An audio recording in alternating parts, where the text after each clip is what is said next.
संभल को सीएम योगी की सौगात मिली है। सीएम 222 विकास परियोजनाओं का शिलान्यास करेंगे। 659 करोड़ की विकास परियोजनाओं का लोकार्पण है। विभिन्न जन कल्याणकारी योजनाओं को प्रमाण पत्र भी मिलेगा। लाभार्थियों को प्रमाण पत्र और किट वितरित किया जाएगा। पुलिस लाइन नहीं, हमने 288 करोड़ पुलिस लाइन के लिए यहां स्वीकृत किए हैं, काम चल रहा है।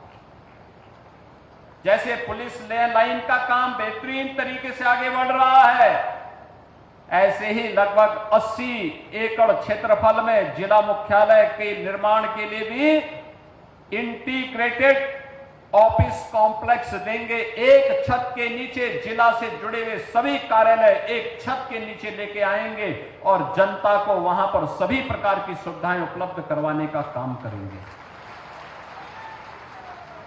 यहां से संभल की दूरी को कम करने के लिए 4 लेन की कनेक्टिविटी भी देंगे। कोई समस्या नहीं आएगी, क्योंकि संभल तो हम सबकी आस्था का प्रतीक है। हरि और हर यानी विष्णु और शिव दोनों का जहां पर एक सामूहिक रूप से दर्शन हो सकते हो, वही है हरिहर। भगवान विष्णु का 10वां अवतार इसी संभल में हमारे पावन ग्रंथों ने माना है। बहनों और भाइयों,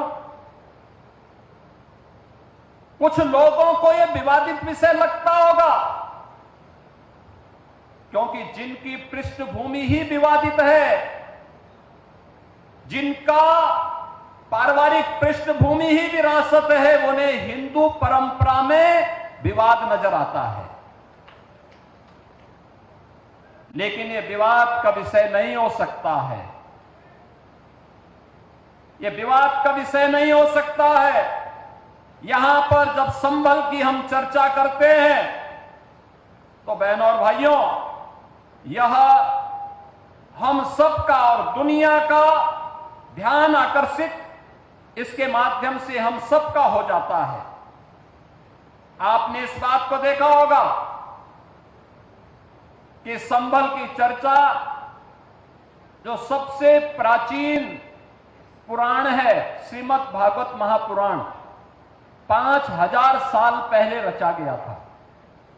भगवान वेदव्यास ने महाभारत युद्ध के बाद उस समय की शांति के लिए, मुक्ति के लिए जिस महापुराण की रचना की थी, वह श्रीमद् भागवत महापुराण है। स्कंद पुराण, विष्णु महापुराण, इन सब में यह उल्लेख है।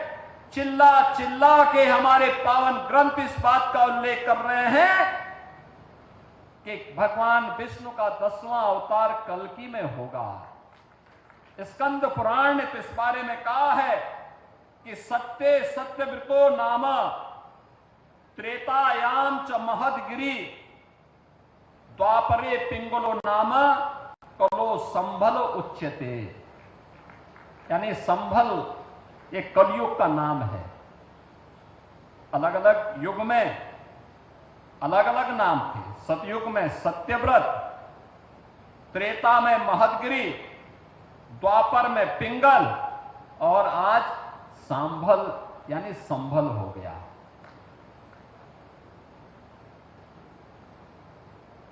स्कंद पुराण कहता है, और पुराण के ही इसी प्रसंग को अगर आप ध्यान में रख करके देखेंगे तो वही प्रसंग हम सबका ध्यान आकर्षित करते हैं। स्कंद